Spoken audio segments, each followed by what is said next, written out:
someone on Twitter. How's everyone, okay?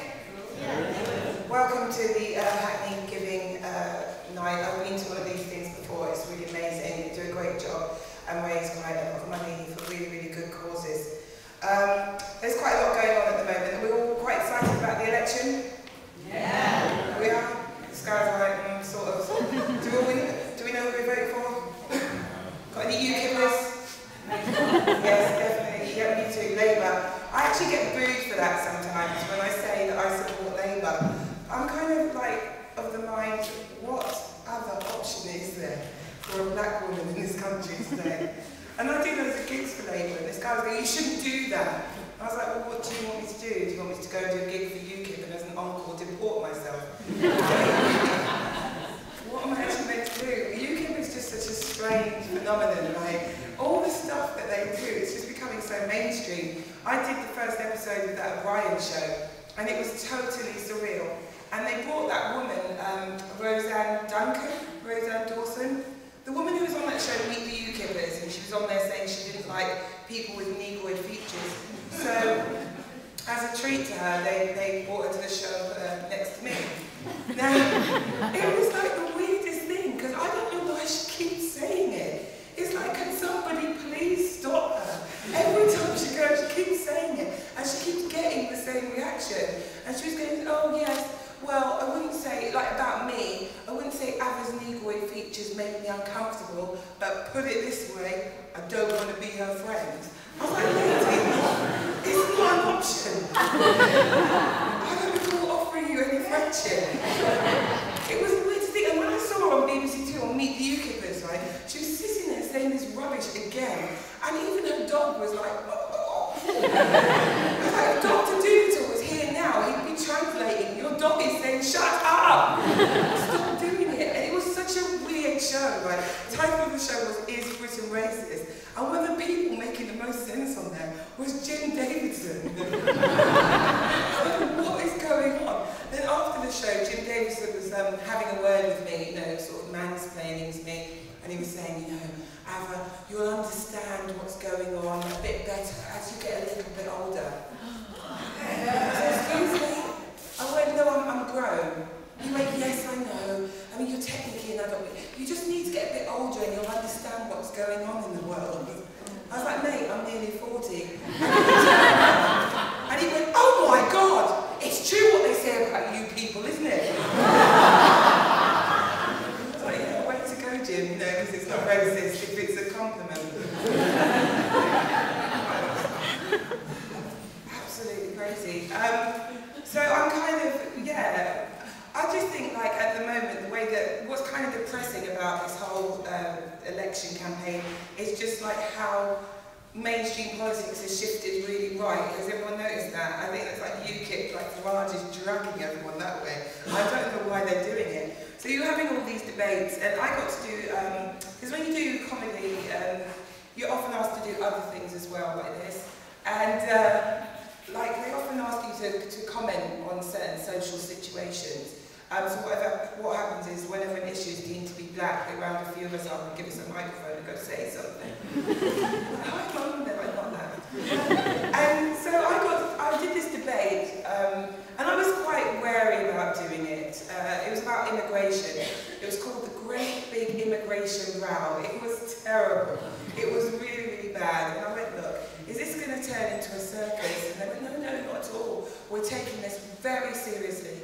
And they did take it seriously, and they proved that by inviting Katie Hopkins. Now, I'm like, why would you invite her to these things? I don't think there's anybody in this world who thinks, you know what, before I make up my mind on this serious issue, let me see where Katie Hopkins stands. Nobody does that. I actually broke my rule and watched Celebrity Big Brother because I wanted to see if she could sustain that nonsense for 24 hours a day. And because the thing is, like, when I've worked with her twice, she doesn't actually behave like that backstage. She sits there pretending she's a normal human being, right? And then as soon as they put the camera on her, she just goes into one. And so we're talking about immigration, and she came out, she was sitting in the dressing room very quietly, and then she came out with the most retro racism that I've ever heard. As soon as they put the camera camera on her and she was like, send them back! Send them all back! Send them way back! I was like, oh my God. And then after the show, right, she ran away. She ran to the dressing room, she got her stuff, and she ran out really quickly because there's lots of black and brown people in there. But then it was really funny because she was totally humiliated because she had to come back to the dressing room and she went, we were like, why are you back here? She went, someone stole my taxi. I was like, no Katie, no one stole it. It was driven by an immigrant. He fucked off. And it did. It predictably got really, really nasty. And this guy turned around and he started shouting at me, going, I don't want to hear anything you've got to say about immigration. You've got no right to speak about the subject. And I went, yeah, I do. Why not? He went, because you're not really English. I was like, mate, I'm English. He went, yeah, prove it. I was like, well, I'm an alcoholic. I'm not sure how much more commitment the country one is supposed to show. But that is how it always is, right? When times are difficult and there's like austerity, people turn around and they start blaming other people. And I would thought to myself, no, because people keep saying that to me. Because when I was younger, I didn't refer to myself as English at all. And I thought, was there a defining moment in my life where I realised I was English? And there was. And I was out late one night and I was drunk.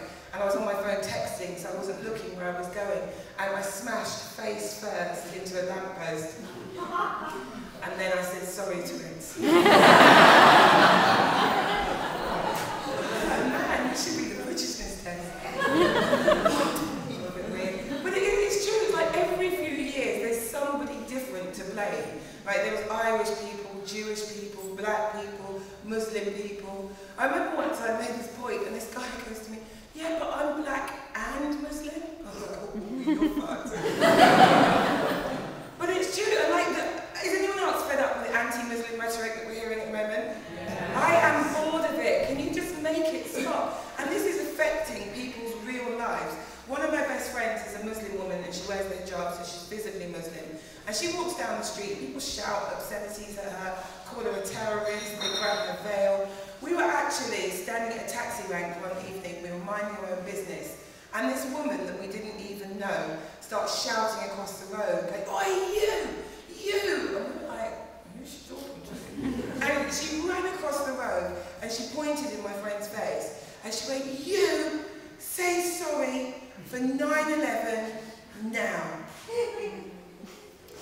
And she went, I want her to say sorry for 9/11 right now! I was completely shocked. I just looked at my friend and I was like, oh my God, was that you?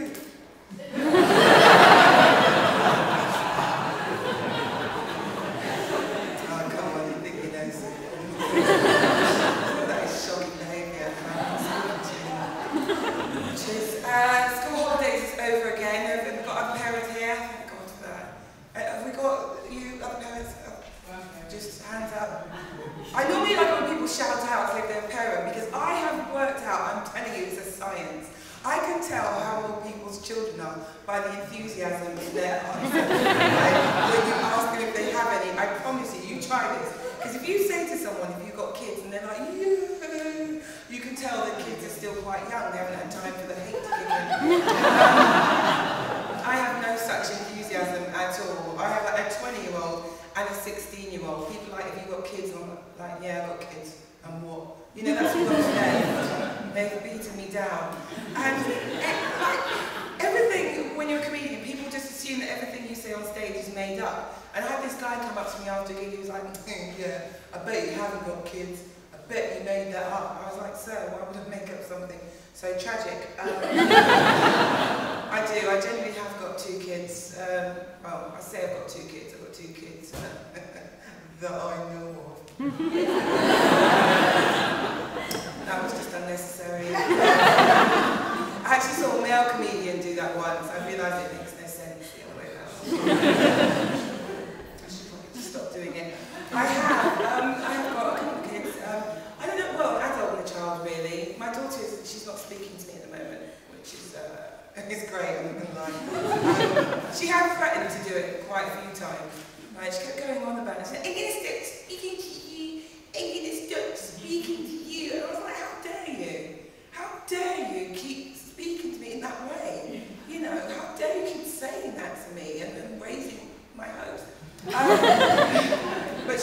eventually stopped, and she was like, oh, I'm sick and tired of you and your stupid comedy. You go around the place telling stupid jokes about me. You went on TV and you told people I was fat. I did do that, I did. And it was hilarious. I couldn't stop. It was a great joke. But basically, the point that I was trying to make was, like, as parents, we don't have that much authority anymore. It has changed. It has changed a lot. I mean, people don't like you hitting them anymore. It's like frowned upon. And frowned upon, but not illegal. Can I just make that point? It's not illegal. Because the law in this country, there's actually a loophole, because what the law says is you can hit your kids as long as it's reasonable chastisement. And the example they give is you can hit your kids as long as you don't leave a red mark. And my kids are black. Got to make that racism work. I have said really bad things about having kids on stage. I really don't want, because I really didn't know how totally powerful I was until this girl emailed me. And she was like, I've heard your set, and thanks to you, I'm never going to have children. I can affect the population. This is great, but then I thought, no, I don't want her to think that. Because I don't want people to listen to me and think like having kids is all a negative experience. It is not. There's some very positive aspects to being a parent. Like, for example, you don't have to look too far for potential organ donors. It's good, isn't it? You can do what you like, you can live quite recklessly, you can drink, you can smoke. I was having a cigarette and this guy goes to me, you shouldn't smoke, young lady, it's bad for your lungs. I was like, I care, I've got 4 more at home.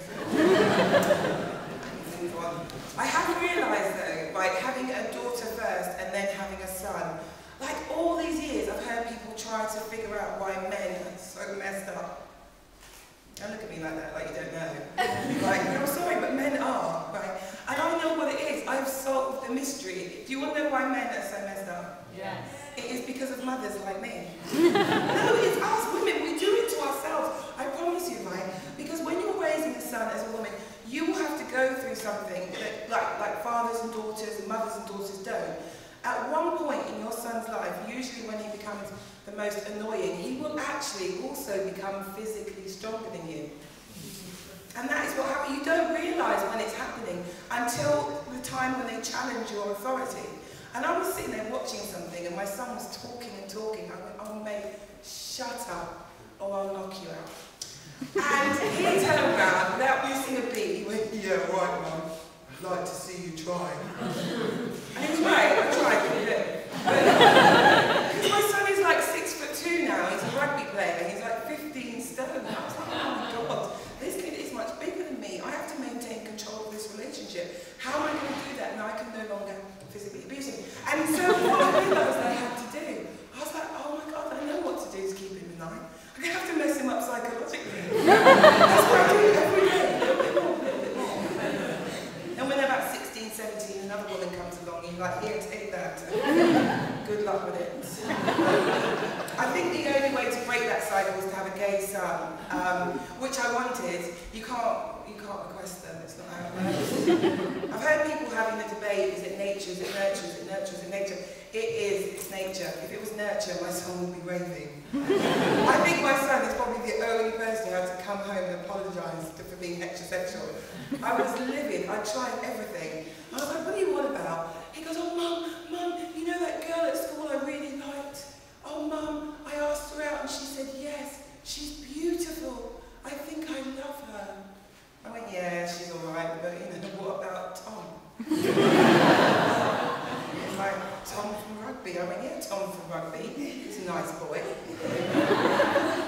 He went, yeah, but Mum, I'm not gay. I went, never not gay. Never gay. Grow up then. Cheers. Have we got a lot of couples in here tonight? You all work colleagues? You guys work together? It's a different, I don't know, I asked. Because normally in comedy clubs there's lots of couples in. That's why comedians end up speaking about relationships. There's often a lot of couples in comedy clubs because you don't have to talk. And anyone in a long-term relationship will understand that is the exact way it should be. Because after a while you've heard it all, haven't you? I mean, he was interested. And I'm in a relationship where we constantly argue, and there is a cut-off point where your friends don't care anymore. And I remember I went to my friend, I went, guess what he's done? And she just flipped out. She was like, I don't care! I was like, excuse me, was there any need for that? I went, what is your problem? And she went, it's you. You keep arguing with this man. Why don't you leave him?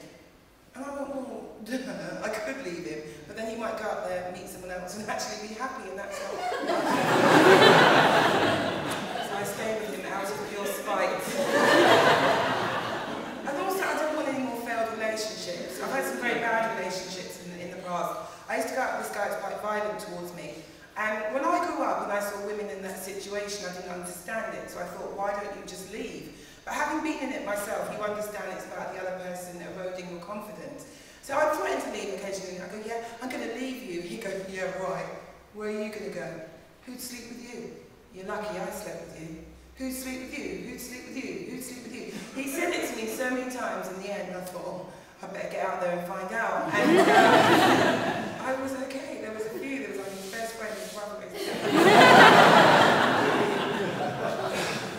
Essentially just laughing at promiscuity now. I haven't got a long time up here. Any questions? No? Nothing? I say that because, you know, everybody's on social media now. And people don't talk to you as much. Like, you'll do a gig and then you'll come off stage and you look at your phone and someone's tweeted it, you go, oh, I'm in your gig. You're like, well, you know, just say hello. Buy me alcohol, don't be rude. There's nothing wrong with that. I actually left Twitter. I've left Twitter twice. Is everyone here on Twitter? Twitter is a vicious place, isn't it?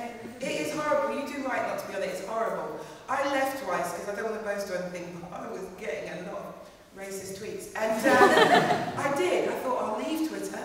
Then what are they going to do? And what they did was they emailed it.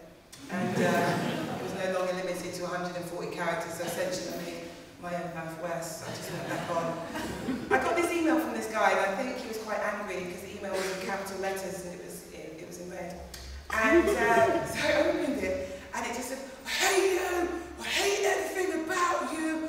Fuck off back to Africa! Can I just make a point here? Why do people say that? It's not like you can go down the road and get on the Northern Line. It's a trip, it takes planning, okay? I was like, what? And then at the end of it, it goes, I hate you, you're nothing but an ugly black C-word.